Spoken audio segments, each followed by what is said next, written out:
They're discussing a way maybe to zero out tariffs, at least among ourselves and the Europeans, put the wedge and the pressure on when it comes to the Chinese. Hard to know what's going to happen with that. But my buddy Charlie Gasparino had a spot-on column in today's New York Post about the way the president has handled this when it comes to dealing directly by helping with the farmers and providing $12 billion in relief and sending mixed messages. And it's a little more involved than that. But the bottom line is what you do for one group, you're going to have to do for other groups that are similarly going to be, hit hard by what's happening right now. Charlie's here. Good to see you. Great column. Terrorists are the greatest. I can just hear him say that, can't you? Oh, I see. That's a Trump impression. Yeah, they're the greatest. Okay.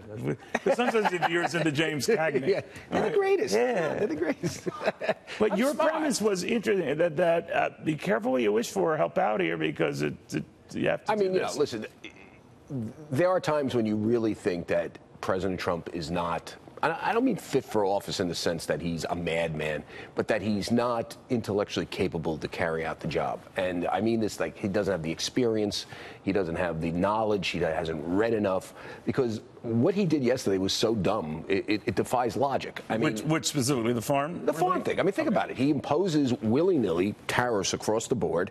It's not focused on Chinese stealing intellectual property.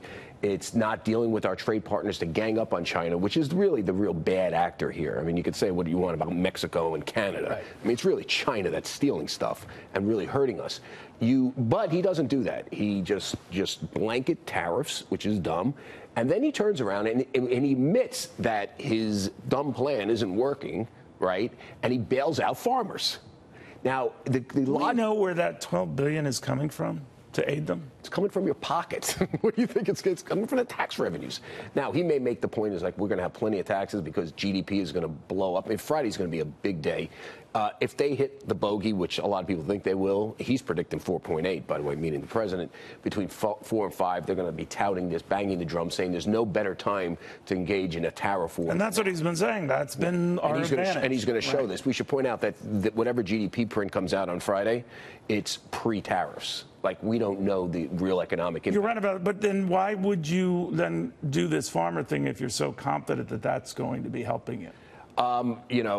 Listen, I think he's listening to certain economic advisors. My good friend Peter Navarro, yes, he's listening to Peter. I disagree with Peter on a lot of this stuff. I think he's smart when it comes to China, but the notion that we should be going to war with everybody is pretty dumb. It's actually hurting not just farmers, but if the Europeans are open to what he was talking about, let's just mutually take our weapons away. Be nice. How would that go? Probably won't do that, but we'll see. If he does that, then he's a genius and he wins a Nobel Peace Prize. It usually doesn't work that way. The Chinese are already hurting us. The Europeans are imposing tariffs. Maybe there's a shrewdness in that you're not appreciating. I hope so. There was so what gives you doubt? That's what people said when they bought his junk bonds on those casinos, by the way. You got elected president of the United States. Hey, no, he did a great job. And by the way, he remade his career as a showman and a marketer, which he's very good at.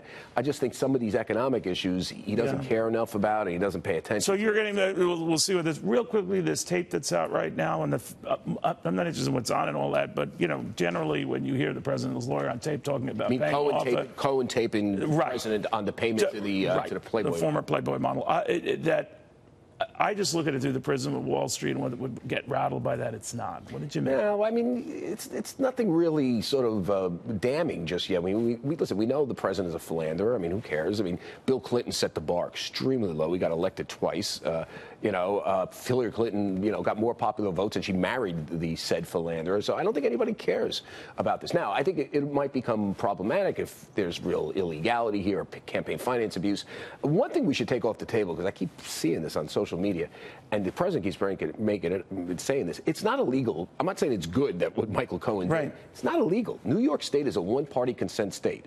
Even if Donald Trump is in Florida, which, by the way, is a two-party consent state, meaning both parties on the conversation agree to be taped. But because it's over across state lines, the federal law applies, and that's one-party consent. So no, I guess what I'm looking at is whether there's anything incriminating on that. I haven't studied closely enough to know, but obviously the street doesn't feel there is. Yet, but the street is focused on 5%, money. 5% GDP growth. We'll see. All right, thank you, my friend. Thank you. Good seeing you.